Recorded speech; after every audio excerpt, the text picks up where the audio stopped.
ଗୋପାଳପୁରରେ ମତ୍ସ୍ୟଜୀବୀଙ୍କ ବୈଠକ। ଗୋପାଳପୁର ନୂତନ ବସଷ୍ଟାଣ୍ଡ ପରିସରରେ ଆଜି ମତ୍ସ୍ୟଜୀବୀମାନଙ୍କ ଏକ ବୈଠକ ଅନୁଷ୍ଠିତ ହୋଇଥିଲା।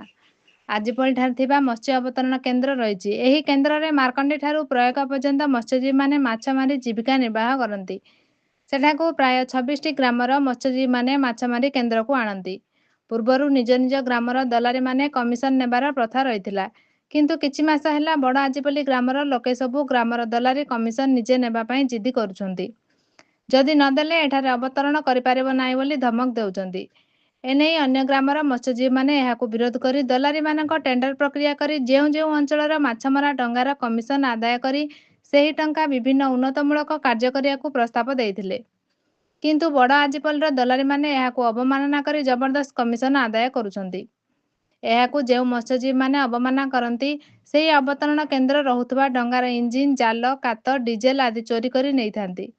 ଏନେଇ ପୂର୍ବରୁ ଆଲୋଚନା କରିଥିଲେ ମଧ୍ୟ କୌଣସି ସମାଧାନ ହୋଇନଥିବାରୁ ଆଜି ବଡ଼ ଆଜିପଲ୍ଲୀର ମନମୁଖୀ କାର୍ଯ୍ୟକଳାପ ଓ ଗୋପାଳପୁରରେ ମୁହାଣ ନିର୍ମାଣ ନେଇ ଏକ ବୈଠକ ଅନୁଷ୍ଠିତ ହୋଇଥିଲା।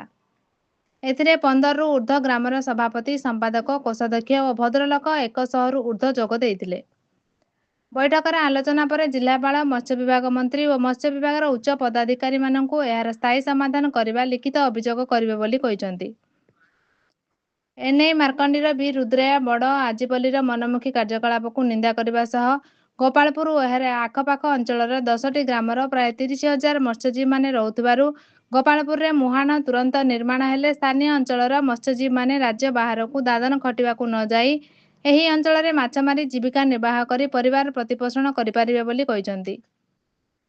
ସାନ ନୁଳିଆ ନୂଆଗାଁର ଏ ବାଲରାଜୁ କହିଛି ଯେ ବଡ଼ ଆଜିପଲ୍ଲୀର ମନମାନି ଆଦାୟକୁ ବିରୋଧ କରି ଆଗାମୀ ଦିନରେ ଆଇନର ସହାୟତା ନେବୁ ବୋଲି କହିଛନ୍ତି।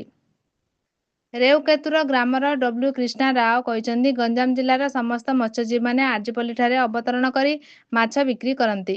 କିନ୍ତୁ ବଡ଼ ଆଜିପଲ୍ଲୀର ଲୋକ ମାଛ କମିଶନ ନେବା ସହ ବିଭିନ୍ନ ମନମୁଖୀକୁ ବିରୋଧ କରିବା ସହ ପଦାଧିକାରୀମାନେ ଦୃଷ୍ଟି ଦେଇ ସମାଧାନ କରିବାକୁ ଦାବି କରିଛନ୍ତି। ଗଞ୍ଜାମ ଜିଲ୍ଲା କ୍ରାଇମ ପ୍ରତିନିଧି ସନ୍ଦେଶ କୁମାର ସାହୁଙ୍କ ରିପୋର୍ଟ, ଓଡ଼ିଶା ଦର୍ପଣ ନ୍ୟୁଜ୍।